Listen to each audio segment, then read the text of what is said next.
자, 반갑습니다. 오늘은 두 번째 선생님과의 수업입니다.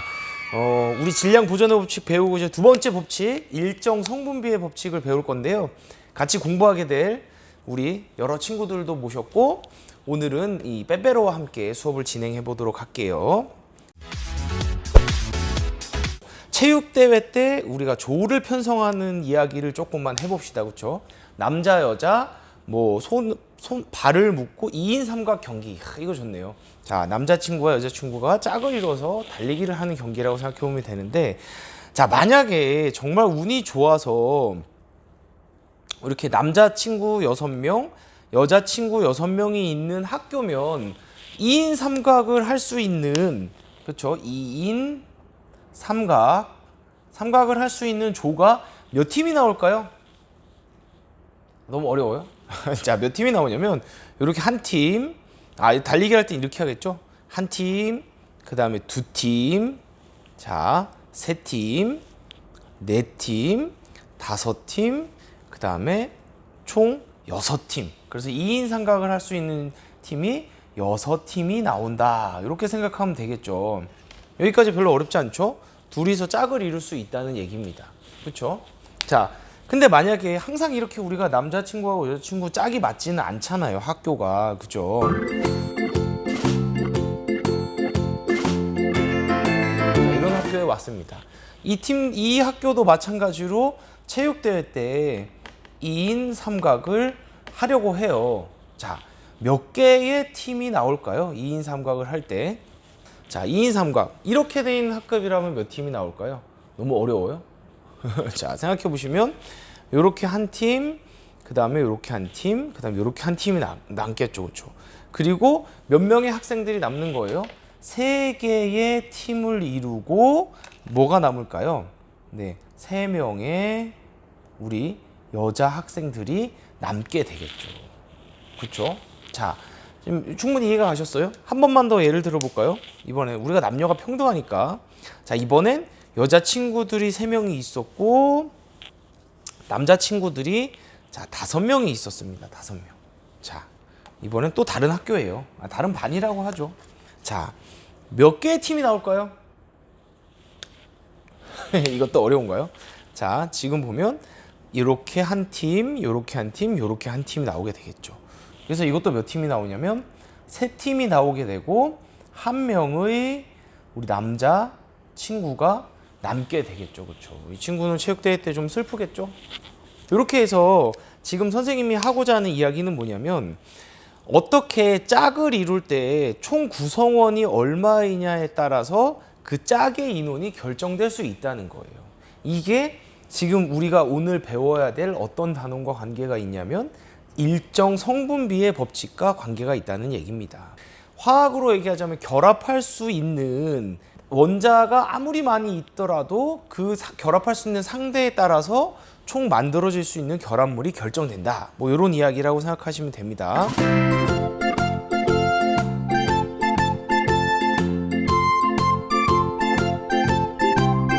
자, 그럼 심심하니까 여기 우리 남자친구 한 명하고 여자친구 한 명이 오늘 일정 성분비의 법칙을 수업을 참관해 주는 거라고 생각을 합시다. 네. 그러면 아까 선생님이 빼빼로를 준비했는데, 이 빼빼로는 어떤 내용이냐면, 선생님 빼빼로 보이시나요? 빼빼로? 네, 빼빼로 이렇게 뜯었습니다. 빼빼로를 하나만 먹어볼게요. ASMR이 되나 모르겠어요.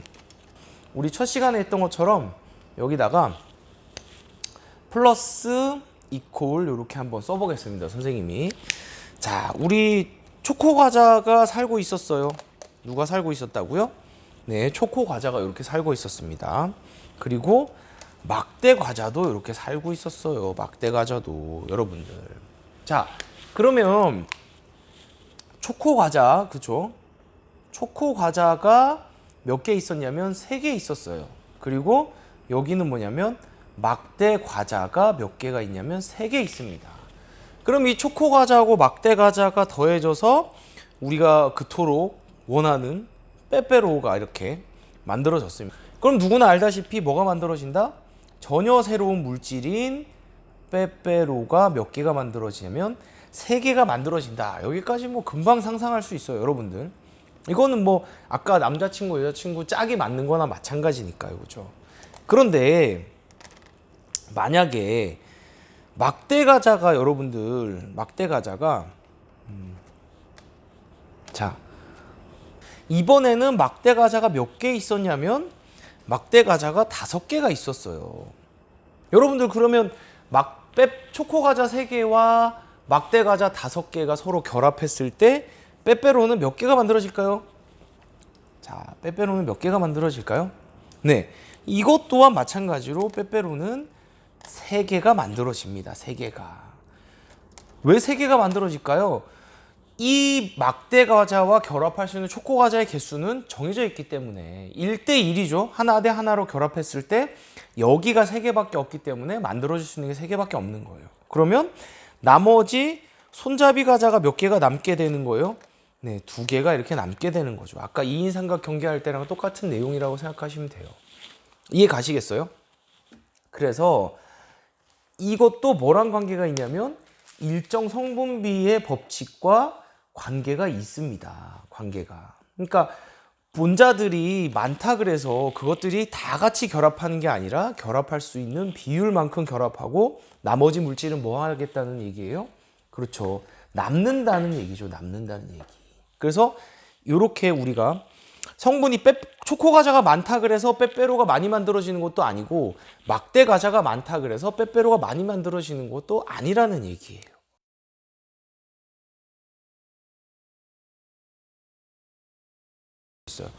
하나의 질량이 얼마냐면 질량이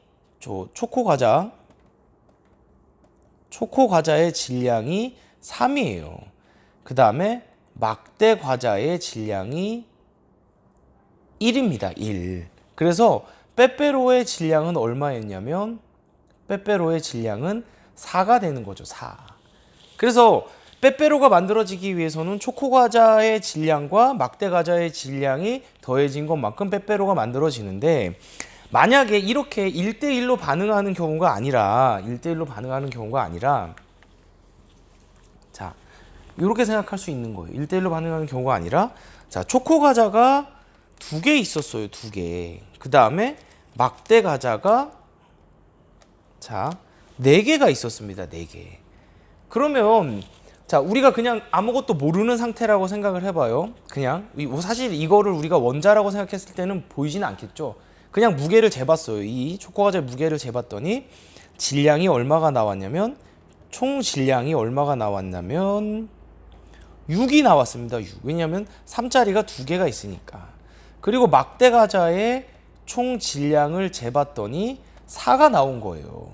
그럼 우리가 처음에 초코과자랑 막대과자가 결합하는 비율을 알고 있었으면 6이라는 초코과자와 4라는 막대과자를 2개를 서로 섞었다고 생각해 보세요. 그래서 빼빼로를 만드는 반응을 일으켰을 때 빼빼로가 몇 개 나올지를 우리가 예상할 수 있게 된다는 거죠. 우리는 이 상황에서 초코과자가 몇 개 있는 걸 알 수 있냐면 초코과자가 2개 있다는 사실을 알 수 있는 겁니다. 왜냐하면 하나의 질량이 3인데 무게를 재봤더니 6이에요. 그럼 3짜리가 몇 개 들어있는 거예요? 2개 들어있다는 걸 알 수 있겠죠. 그러면 이 상황을 알고 났으면 빼빼로가 만들어질 때 초코과자에 막대과자는 하나만 붙으니까 우리가 총 질량이 4기 때문에 막대과자가 4개가 들어있는 걸 알지만서도 이 중에서 몇 개만 빼빼로 만드는 데 쓰인다? 바로 2개만 빼빼로 만드는 데 쓰인다라는 얘기죠. 그렇죠? 무슨 얘기인지 이해가 가겠어요? 그래서 총 빼빼로는 몇 개가 만들어진다? 빼빼로는 2개가 만들어진다. 근데 뭘로 알 수 있다? 질량이 뭐로? 질량이 8로 나왔을 때 알 수 있게 된다는 거예요. 질량이 8. 그러니까 빼빼로의 질량이 8이라는 얘기는 4짜리 빼빼로가 몇 개 있다는 거예요? 2개 있다는 거죠. 그래서 이런 식으로 반응이 일어나고 나머지 2개가 남는다라는 걸 알 수 있겠죠. 여기서 가장 중요한 포인트는 뭐다? 가장 중요한 포인트는 일정한 질량비가 성립한다. 그게 일정 성분비의 법칙이고 여기에서 제일 중요한 포인트는 뭐냐면 물질의 많은 것이 최종 생성물을 결정한다 아니면 적은 것이 결정한다? 적은 것이 최종 생성물을 결정한다는 거예요. 무슨 얘기냐면 막대 과자가 아무리 많아도 이 상황에서 만들어질 수 있는 빼빼로는 초코 과자에 의해서 2개밖에 안 만들어진다는 거예요. 이 상황 이해가 가세요? 그래서 일정 성분비의 법칙을 정리하자면 반응하는 물질 사이에 일정한 질량비가 성립한다라는 게 일정 성분비의 법칙이고, 여기서 중요한 포인트는 뭐냐면 생성 물질을 만들 때 중요한 것은 양이 많은 것이다 아니면 양이 적은 것이다. 양이 적은 것에 의해서 최종 생성물이 만들어진다라고 생각을 하시면 됩니다. 그럼 이거를 본격적으로 교과서에 나와 있는 것처럼 실제 원소로 한번 생각을 해볼게요. 네, 이렇게 생각해 봅시다. 빨간 거 뭐냐면 산소. 요거 산소예요. 산소. 그 다음 요거는 뭐냐면 수소. 이렇게 생각할 수 있겠죠? 그래서 요렇게 2개가 결합하고 나면 이걸로 우리가 뭐라고 얘기했어요? 그렇죠. 물이라고 얘기했습니다. 요거 우리 맨날 배웠던 거죠. 원소교를 쓰자면 H 2개에 O가 붙었다. 이렇게 생각을 할 수 있는 거예요. 근데 지금 여기서 우리가 알아보고자 하는 건 뭐냐면, 알아보고자 하는 건 이거예요. 산소의 질량, 이 깊은 얘기를 지금 선생님이 할 수는 없는데 아무튼 얘가 크죠? 얘가 무겁습니다. 얘를 우리가 16이라고 질량이 16이에요.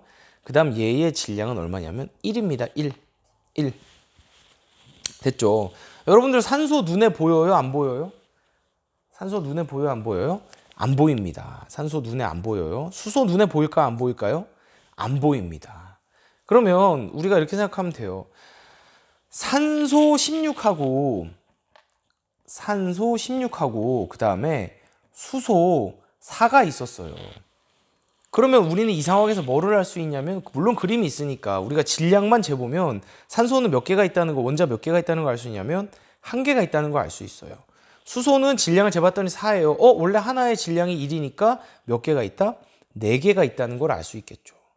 그러면 이 상황에서 2개를 결합시켰을 때 물이 몇 개가 만들어질까에 대한 얘기는 우리가 상상할 수 있다는 거예요. 물이 몇 개가 만들어진다? 산소 하나에 수소 2개가 결합해서 총 물이 몇 개가 만들어지냐면 물 분자 1개가 만들어진다. 그리고 물 분자의 질량은 얼마가 나올까요? 16 더하기 1 더하기 1이니까 총 18이라는 질량을 갖게 되겠죠. 18이라는 질량을 갖게 되겠죠. 이해가 되세요? 아까 얘기했던 것처럼 화학 물질이 반응할 때 수소가 아무리 많아도 산소와 결합해서 물이 만들어질 때 필요한 수소는 몇 개예요? 2개입니다. 2개. 그러니까 수소가 아무리 많아도 이 2개가 결합을 해서 물 분자가 만들어질 때는 필요한 건 2개밖에 없는 거죠. 2개밖에. 그래서 물 분자는 1개가 만들어질 것이다 라는 걸 알 수 있게 되고, 그리고 여기에 뭐가 남게 될까요? 질량 보존의 법칙에 의해서 수소 2개가 남는다. 이렇게 우리가 이해할 수 있게 되겠죠. 무슨 얘기인지 알겠어요? 자, 그러면 여러분들 산소 1개에 수소가 2개가 반응해야지 물이 만들어집니다. 그러면 우리가 이게 질량이 16이고 수소 질량이 1이라는 건 나중에 선생님 만나고 더 심도 있게 얘기하기로 했어요. 우선은 정했다고 하고, 산소의 질량이 얼마냐면 16일 거예요. 그러면 산소가 몇 개 들어있다고 알 수 있냐면 1개 들어있다라고 생각을 할 수 있습니다. 지금. 그리고 수소의 질량이 2면은 수소가 몇 개 있다라는 걸 알 수 있는 거예요. 2개 있다라는 걸 알 수 있죠. 그래서 16하고 2가 만나면 뭐가 만들어지냐면 물이 18이라는 질량을 가진 물이 만들어진다라는 걸 알 수 있게 되는 거예요. 그래서 이걸 비율로 나타내면 8대 얼마가 될까요? 8대. 네, 8대 1이 된다는 걸 알 수가 있겠죠. 8대 1, 16대 2니까. 그렇죠? 그래서 8대 1의 비율로 산소와 수소가 결합을 하면 물이 생성된다라는 것을 알 수 있게 되는 겁니다. 자, 그럼 선생님이 이 내용 정리하도록 할게요. 자, 이제 선생님 등장했습니다. 여러분, 지금부터 우리가 사고력 키우기 내용을 잠깐 보시면 같은 농도의 질산납 수용액에 또 어렵죠. 근데 질산납이라는 물질이 있다고 생각합시다. 질산납 수용액에 반응하는 아이오디아 칼륨 수용액의 아이오딘화 칼륨 수용액의 양을 증가시킬 때, 다시 사고로 키우기를 봅시다. 같은 농도의 질산남 수용액 6ml와 반응하는 아이오딘화 칼륨 수용액의 양을 증가시킬 때 아이오딘화 납 앙금의 높이를 나타내는 것이다. 높이가 계속 높아지지 않고 일정해지는 까닭을 설명해 보자. 이 얘기 무슨 얘기라고 생각하면 되냐면 이렇게 생각하시면 돼요. 자, 질산남 수용액이 있었어요. 이게 3mm, 3mm라고 생각해 봅시다. 아까 3, 3이었죠, 우리 했을 때. 근데 여기다가 아이오딘화 칼륨 수용액의 양을 한 개 넣었을 때 빼빼로가 몇 개 만들어질까요? 한 개 만들어지겠죠. 한 개 더 넣으면 두 개 만들어지겠죠. 근데 문제는 막대 과자가 계속 들어온다고 해서 빼빼로의 양이 증가하느냐? 증가하지 않는다는 거죠. 그래서 여러분들 요거를 우리가 그래프로 그리면 어떻게 만들어질 수 있냐면 이렇게 만들어질 수 있는 거예요. 자, 여기는 뭐냐면 총, 자, 빼빼로겠죠. 빼빼로라고 얘기하죠. 빼빼로가 지금 과자가 요건 뭘까요? 막대 과자예요. 막대 과자의 양이 한 개, 두 개, 세 개, 네 개 증가한다고 해서 빼빼로가 한 개 증가했을 때는 빼빼로가 한 개 만들어졌죠? 두 개가 됐을 때는 두 개까지 만들어졌어요. 그런데 두 개 이후에 빼빼로는 막대 과자가 세 개, 네 개, 다섯, 여섯 개 증가한다 그래서 빼빼로가 점점 만들어지는 건 아니라는 걸 의미하겠죠. 좀 이해 갔어요, 여러분들? 선생님 과자로 설명한 이유가 여기에 있는 겁니다. 여러분들 과자를 조금만 보면 이 내용을 금방 알 수 있게 될 거예요. 자, 사고력 스스로 확인하기 문제를 봅시다. 스스로 확인하기. 여러분들 스스로 확인하기 오늘의 과제입니다. 자, 스스로 확인하기 풀어서 선생님께 제출을 해주시면 돼요. 스스로 확인하기 문제가 원래 여러분들 가장 쉬운 문제인 거 알고 있죠? 그래서 오늘 배운 내용만 가지고 스스로 확인하기 문제를 여러분들이 풀어서 제출을 해보도록 합시다. 자, 그러면 다음 시간은 이제 마지막 법칙, 기체 반응의 법칙에 대해서 아주 간단하게 언급을 하고 조금 더 이제 구체적인 실험 내용은 학교 와서 선생님 해볼까 지금 고민 중에 있거든요. 그거는 또 안내를 해드리겠습니다. 그럼 여러분들 이번 시간 뭐 배웠죠? 네, 일정 성분비의 법칙 배웠습니다. 자, 과제를 잘 해결할 수 있도록 하시고 여러분들 안녕.